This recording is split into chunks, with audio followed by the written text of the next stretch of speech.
So it's wonderful to meet you. I want to begin our journey into your work, which is fascinating, by asking you this. 5 years ago, this pandemic was raging, changing everything for all of us.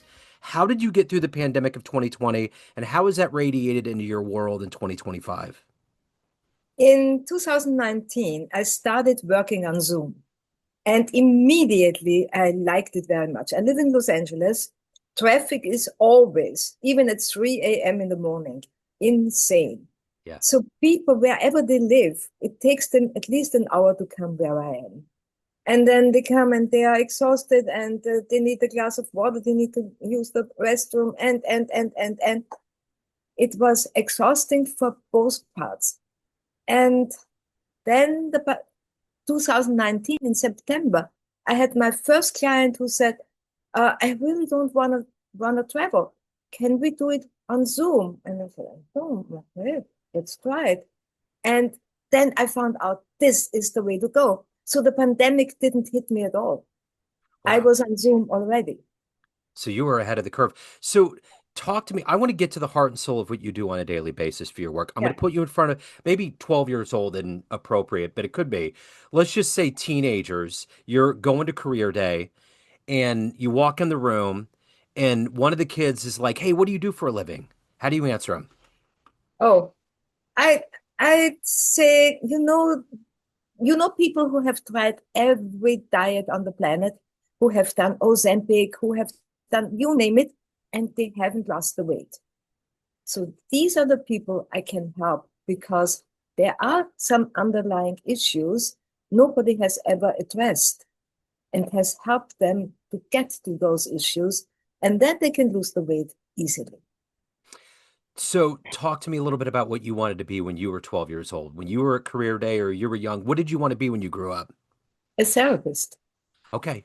I graduated. I'm Austrian. I'm from Vienna. So it comes almost with the territory to become a therapist. And I studied psychology, 6 semesters. And then this one day happened. One day somebody said to me, you have a talent to be an actress. Do you want to come for an audition? I go, okay. So my path was then driven into a different direction. I became an actress. I was a member of the Austrian National Theatre. And then I came to America. Um, I'm dark. I'm short. I'm not blue-eyed. So Hollywood was not waiting for me, especially they are still, if you have a German accent, you have to be tall and blonde and blue-eyed. And you can play Nazis. I could not. Um, so my career as an actress here did not really work out, but I had a fabulous career as a Hollywood correspondent for an Austrian publishing house. I interviewed every star on the planet and had made a wonderful living. And in the back of my neck, there was this voice, Evie, you always wanted to be a therapist. Start studying. Go finish your degree. Do it, do it, do it. And in 2011, I was still a journalist. I did both. I studied. I got my master's, and then I studied hypnosis. Hypnosis was really the key for me because with hypnosis you can help people to change on the very, very deep, deep level, on the subconscious level, where the changes take place anyway. And so I'm so happy. In 2017, I hung up my my head as a journalist, and I became a full-time therapist. So, what were the foundational elements early in your life, the seeds that were planted that made you want to either get into therapy or journalism? What were those things that ultimately became your destiny? My destiny is actually writing. When I was 5.5 years old, I cut out large letters from the newspaper and I asked my mother, what is this? What is this? And so I taught myself the alphabet by myself. And I wanted to go to school so bad. So I was born at the end of October. And usually, that means that you have to wait a year.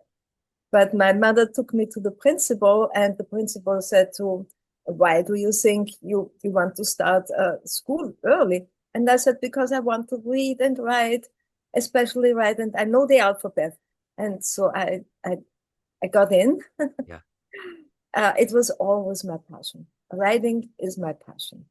What was the first thing that you wrote that had an experience, had an effect on somebody that made you think, I have a talent. This makes sense.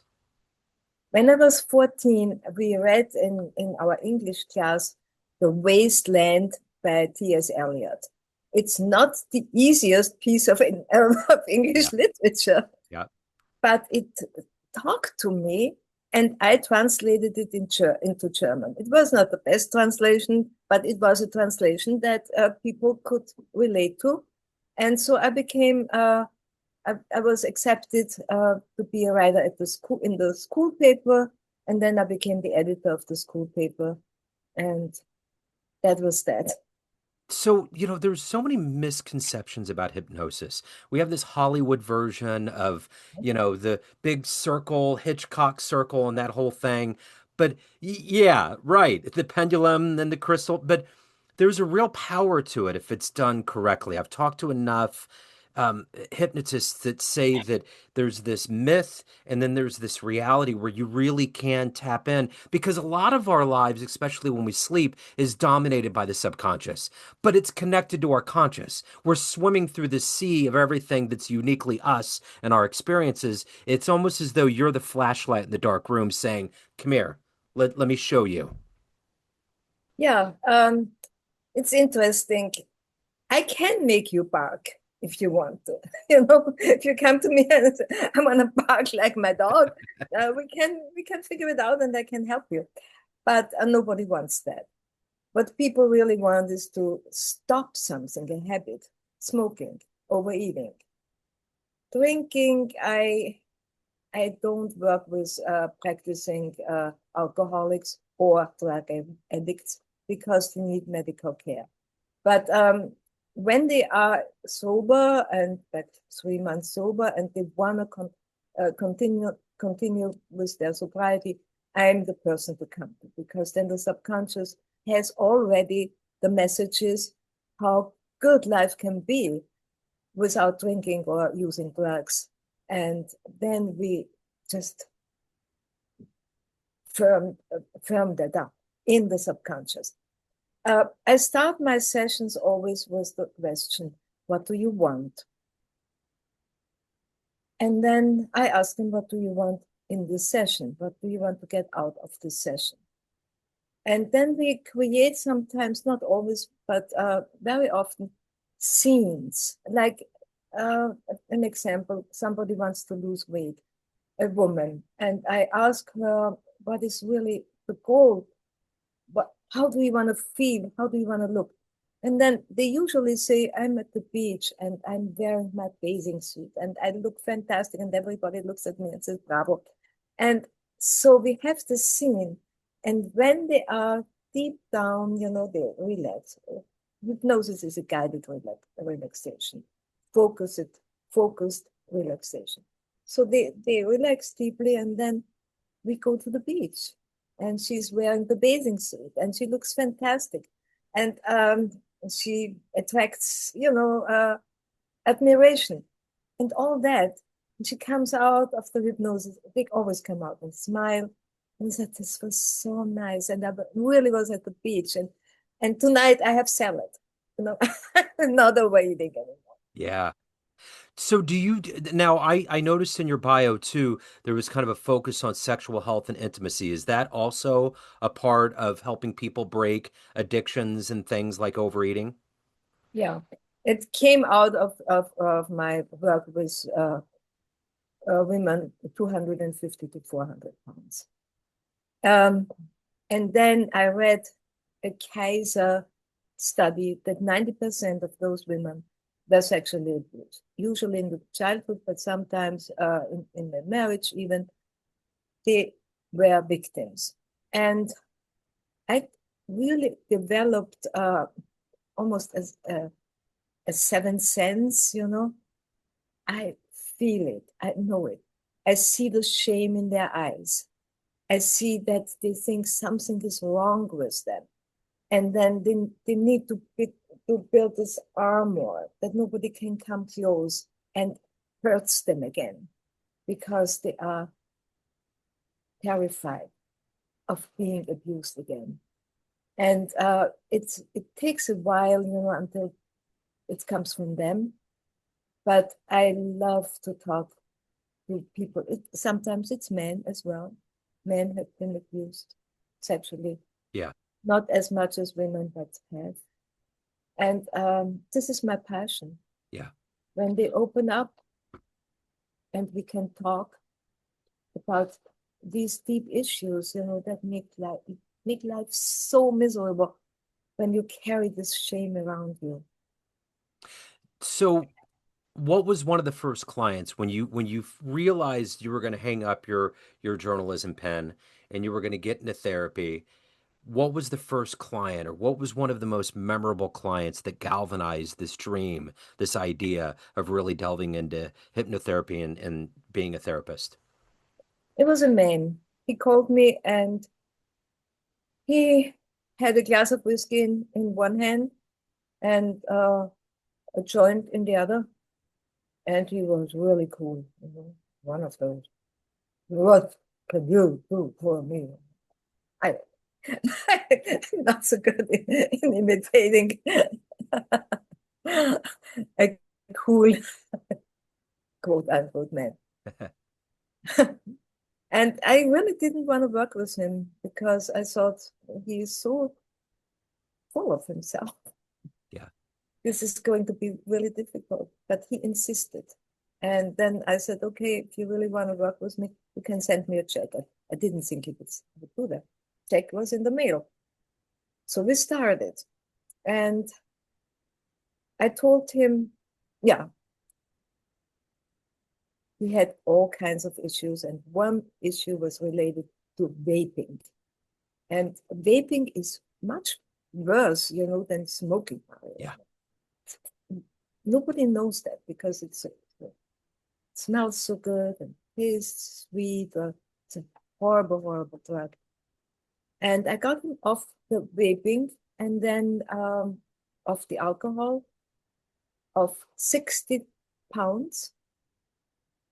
And the marijuana, the joints, was the problem. After a year and a half, I had to let go of him because he was not willing to give it up. And I cannot do the work for him. Yeah. He has to be in compliance with me. But he was a big success story. Yeah. So who's been a hero for you? Who's been that inspirational force that has allowed you to evolve from your journalistic world into your therapeutic world and find your footing and find who you are on this planet? Dr. Ruth,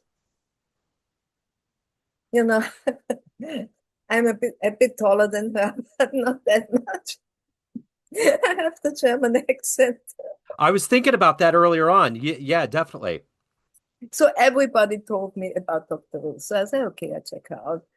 I wasn't here when she was big, so Yeah. I saw her radio show, I saw recordings on YouTube, and I read her books, and I really felt a kinship.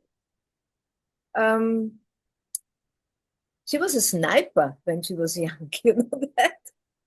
Yeah. I would never be a sniper, but I'm feisty, and so was she. And same with her. I was not sexually abused as a child. I grew up in a very loving, actually, environment. But also, she had two husbands, I think, and she was not, out there in the sex world, but she understood. She really understood, and I got that from her. I don't have to do all these things. I was never overweight, none of it. But I have compassion, I have empathy, I feel it in another person. And I want to help them. I want to be part of their healing process. So what is it that makes you wake up every day? What do you look forward to? I mean, you got to take care of yourself, your soul, your family, but you also have your clients, which is heavy stuff when you're dealing with addiction and helping people get through trauma. How do you stay grounded and what motivates you every day to evolve overall holistically as a person? I had three professions in my life. I was an actress, I was a journalist, and a therapist. I wake up with a smile on my face saying, I finally really do what I always wanted to do, what I probably meant to do. And I'm so grateful. Yeah. Let me ask you this. The one thing about working in whether it's Hollywood or in realms of celebrity is that everybody always wants to know the story. But my thing is that as you do a job on a regular basis, there's people that you look forward to talking to. And in that world, there's a lot of plasticity. There's a lot of disingenuous things that are going on. But who was authentic that you looked forward to talking to? Someone that you just genuinely connected with as a human being that superseded the business of celebrity and journalists. Who was that? Well, the biggest stars are the people who are genuine. Meryl Streep, Michael Douglas was my favorite, Keanu Reeves, Angelina Jolie, very, very genuine. Brad Pitt, very genuine. I interviewed them before, before they got divorced. But um, you big, the bigger the star, the more compassion you could feel. They Yeah. had the compassion and they knew how that they carried their responsibility with dignity, and they were humble. I noticed that I have a jazz radio show, and I noticed that with the jazz elders, there's a level they like hum on a different level. There's a humanity, there's a grounded nature to them that supersedes regular people and you feel it and it's so great because I think with that notion they're going to teach the next generation because I think at the end of the day what people lose sight of because we get so addicted and worship celebrity is that these people genuinely have a craft. They're artists. They're doing something that's very difficult to walk into roles and to imitate life. It's not easy to do, and at the end of the day that's who they are. So I would imagine is that the more grounded and real they are, they're going to lend the real art. Like a Marlon Brando, I would imagine. I've heard stories about how he would lend the art to others without even trying to. It just seethes off of who they are. Definitely. I was on many sets. We did the set visits, and we watched. And I will never forget Harrison Ford on one set. Gosh, when you watched him, his ease and grace and just it was that was greatness. Yeah, absolutely. Absolutely. So let me ask you this. If you were to walk into a room of everybody that you've known in a therapeutic sense, clients, everyone that's known you as a colleague, and you could tell them one fun story about you, the first concert you went to, jumping out of an airplane, a really fun story about your life that would humanize you in a different way, what story would you tell that room?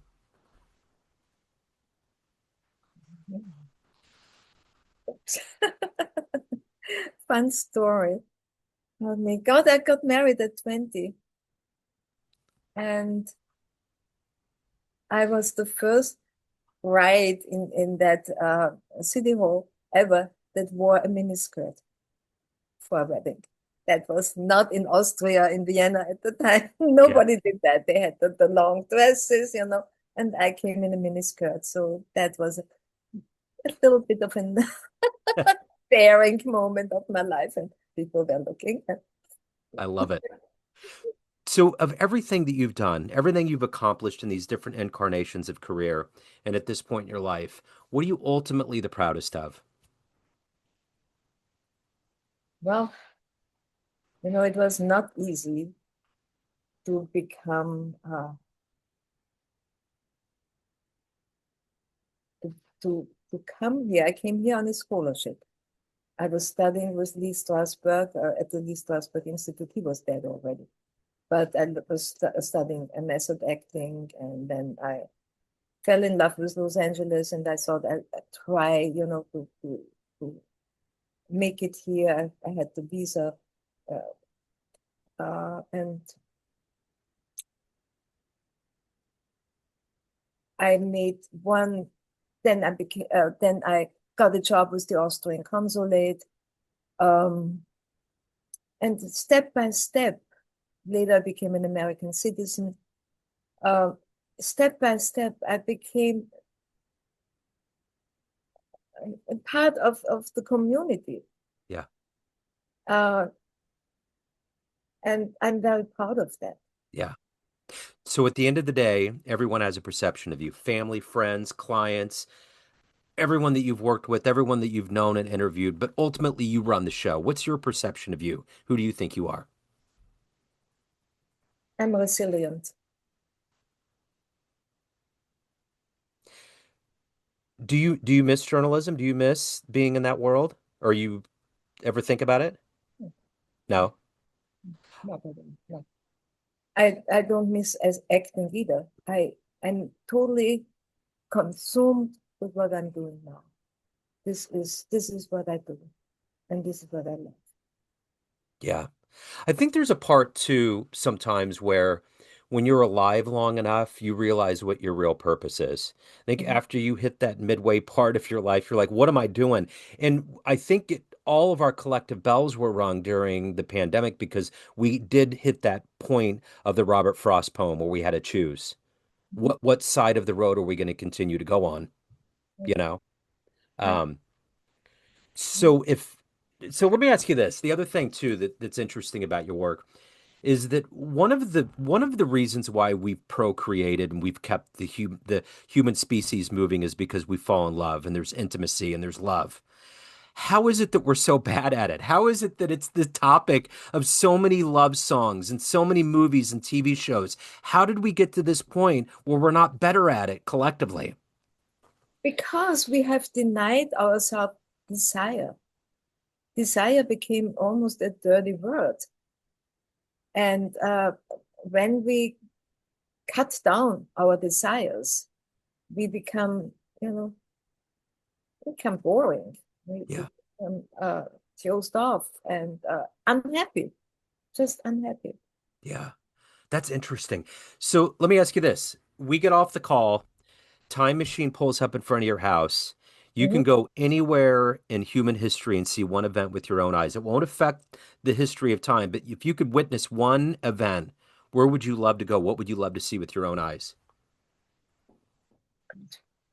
Comes to mind right now. It's horrible. It will change the perception of me. But I would like to see the guillotine.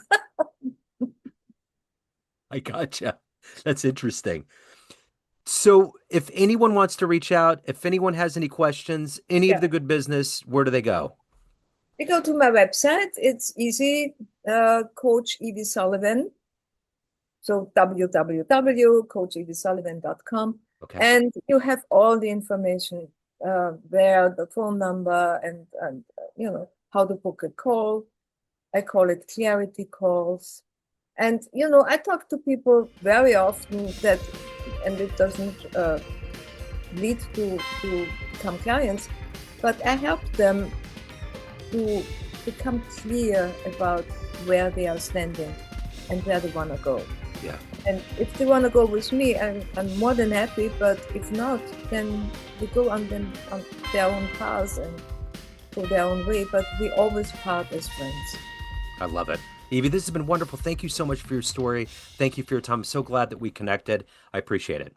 Thank you. Thank you. Looking to get new clients to your business through cold calling or email marketing? At Agency Y, they envision a world in which small and big companies have equal chances to win new customers in the market. Their purpose is to bring parity and reduce the gap between large and small firms with the help of their cold calling and cold email marketing services. Use the code Joe Dimino 10 at www.agencyyyy.org/coldcallingjoe.php or www.agencyyyy.org/emailmarketingjoe.php to get 10% off your first order. This is Joe Dimino of Neon Jazz and Famous Interviews, and I stand behind Agency Y to meet your business dreams.